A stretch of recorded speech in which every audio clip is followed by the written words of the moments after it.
Blood as the key. Sereth lands on the ice with a sound like glass being tapped. Adrian steps down, sword in hand. The blade drags lightly over the ice and leaves a pale line behind it.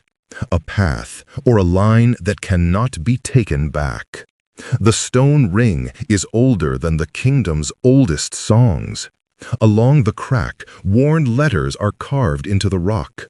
Adrian leans close and reads what he can.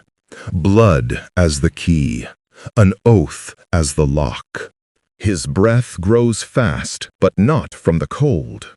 He turns the sword across his palm and cuts. Blood falls onto the stone. The drops hiss and turn into thin steam. Deep in the crack, the red glow jumps once, like an eye opening. This fire does not burn wood. It burns resolve. It climbs toward him as if it can smell the choice inside his heart. Pain bites up his arm, sharp and clean, as if the flame is writing something into his bones. Adrian grits his teeth. He drives the sword tip into a narrow slot beside the crack. His sword becomes the lock. His blood becomes the key. The stone ring begins to hum, low and heavy. The crack widens. Heat rolls out and white fog explodes across the ice. A piece of fire rises from the depth, like a fragment of a sun lifted from a well. Adrian reaches out. The flame settles into his hand. It does not destroy his skin, but it shakes his whole body. And then, visions. He sees the capital's torch burning tall again. He sees people cheering in the snow, faces glowing with relief. But he also sees another winter city, Frostcrown.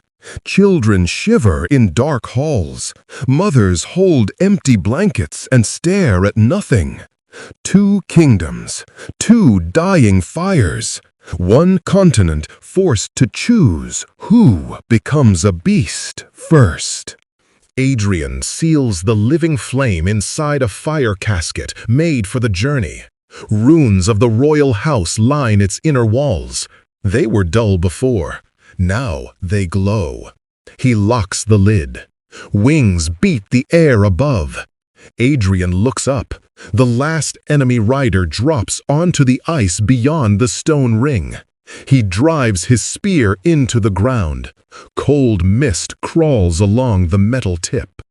"Give me the casket," the rider says, "or you will not leave this place alive."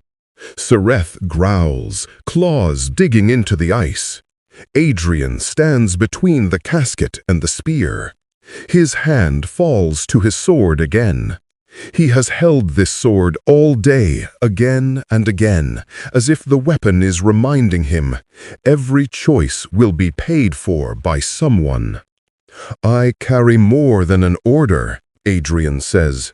"I carry the people's chance to live. And I carry the king's last night." The rider lifts his spear. Ice rises from the ground in sharp spikes. There is no second language now, only the language of battle.